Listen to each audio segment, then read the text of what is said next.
একই ব্যক্তি পরপর দুইবারের বেশি প্রধানমন্ত্রী হতে পারবেন না। ঐকমত্য কমিশনের এমন প্রস্তাবের সঙ্গে একমত প্রকাশ করেছে বিএনপি। তবে দুবারের পর বিরতি দিয়ে আবারও প্রধানমন্ত্রী হবার সুযোগ রাখার পক্ষে মত দিয়েছেন দলটির নেতারা। এছাড়া রাষ্ট্রপতির হাতে কি কি ক্ষমতা রাখা যায় সে বিষয়েও তারা সুপারিশ করেছেন। জাতীয় ঐকমত্য কমিশনের সঙ্গে সংস্কার প্রস্তাব নিয়ে আলোচনায় এসব প্রস্তাব তুলে ধরে বিএনপি। রিপোর্ট করছেন ওবায়দুল্লাহ মামুন। জাতীয় ঐকমত্য কমিশনের সাথে মঙ্গলবার সংস্কার প্রস্তাব নিয়ে তৃতীয় দফার বৈঠকে বসে বিএনপির একটি প্রতিনিধি দল। স্থায়ী কমিটির সদস্য সালাউদ্দিন আহমেদের নেতৃত্বে সকাল 11:15টায় সংসদের এলডি হল মিলনায়তনে বৈঠক শুরু হয়। বৈঠকের শুরুতে সূচনা বক্তব্য রাখেন জাতীয় ঐকমত্য কমিশন ও বিএনপির প্রতিনিধিরা। 35টি রাজনৈতিক দলের মধ্যে 15টি দলের সাথে বৈঠক হয়েছে। রাজনৈতিক দলগুলোর সুপারিশের ভিত্তিতে জাতীয় সনদ করতে চায় কমিশন। অন্যদিকে বিচার বিভাগ, নির্বাচন, জনপ্রশাসন ও দুদকের সংস্কার নিয়ে আলোচনা করে বিএনপি। আমরা প্রথম পর্যায়ের আলোচনায় বেশ কিছু বিষয়ে লক্ষ্য করেছি যে বাংলাদেশ জাতীয়তাবাদী দলের সঙ্গে আমাদের ঐকমত্য কমিশনের পক্ষ থেকে এবং সংশ্লিষ্ট কমিশনগুলোর পক্ষ থেকে যে সমস্ত সুপারিশ দেওয়া হয়েছে বেশ কিছু বিষয়ে সামঞ্জস্য আছে, বেশ কিছু বিষয়ে মত ভিন্নতাও আছে।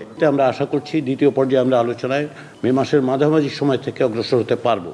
আমরা জাতীয় ঐকমত্য কমিশন কর্তৃক প্রদত্ত সংক্ষিপ্ত, যেটাকে আমরা স্প্রেডশিট বলি, ওর উপরে আমরা কোনো আলোচনাই করিনি। সেটা একটা আমাদের মধ্যে ধোঁয়াশার সৃষ্টি করেছিল, বিভিন্ন রকমের বিভ্রান্তি সৃষ্টি হয়েছে।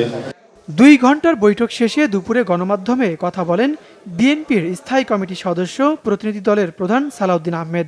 বৈঠকে বেশ কিছু বিষয়ে একমত পোষণের পাশাপাশি কিছু কিছু ক্ষেত্রে দ্বিমত জানিয়ে সুপারিশও করেছে দলটি।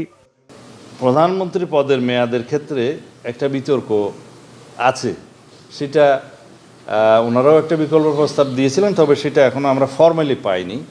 আমরা যেটা আমাদের দলের অবস্থান, সেটা আমরা আগেও বলেছি যে পরপর 2বারের বেশি কোনো ব্যক্তি প্রধানমন্ত্রী থাকবেন না, অর্থাৎ তারপরে গ্যাপ দিয়ে এর পরে হতে পারে, যেখানে রাষ্ট্রপতির হাতে কি কি ক্ষমতা অর্পণ করা যায় এবং প্রধানমন্ত্রীর সাথে আলোচনা না করে স্বাধীনভাবে রাষ্ট্রপতি কী কী ফাংশন করতে পারবেন সেটা ডিটেইল করা থাকবে। সেটা অনেক বিষয়াদি থাকবে, এখন এই মুহূর্তে আমরা ডিসক্লোজ করছি না। সেটা ওনারা মোটামুটি অ্যাকসেপ্ট করেছেন বলে মনে হয়েছে। এছাড়া একই ব্যক্তি প্রধানমন্ত্রী, দল ও সংসদ নেতা হতে পারবে না এমন প্রস্তাবে বিএনপি সম্মতি দিয়েছে। সেই সঙ্গে দলীয় প্রতীকে স্থানীয় সরকার নির্বাচনেরও বিরোধী তারা। কিছু আর্টিকেল থাকে। ওবায়দুল্লাহ মামুন, বাংলা ভিশন, ঢাকা।